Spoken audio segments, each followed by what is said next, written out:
Well, do you find that you have more female clients or do you male clients? It's interesting. Over the last 20 years, my clientele base has changed immensely. 20 years ago, if you asked me that question, I would tell you maybe 5% of my clientele were men.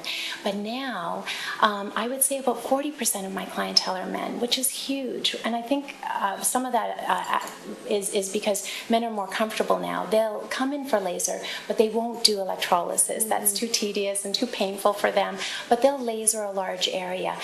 So we have a huge male clientele. Also, we're not a typical spa. We are a clinic inside a medical atmosphere, and our male clients feel safe and secure, and it's the wives, the girlfriends, they send the men in so they can get all groomed and cleaned up so they can look their best. They want to look as good as us ladies. It's true. Yeah, and they want to be groomed in all the same places that we want to be groomed in too. Yeah, it's true. Yeah. Well, how about age demographics? Do you find that young people maybe don't often have the resources, or maybe older people are more conservative and skeptical of it? That has also changed a lot too. My youngest client is 11 years old.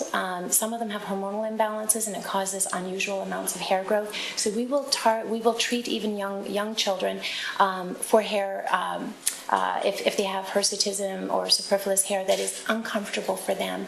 As long as I know it's the child who has an issue with it and it's not the mom who has the problem, then I'll treat a child at any age so that I can get that child feeling good in their own skin and they don't have to be so self-conscious amongst their peers. Oh, that's great. Yeah.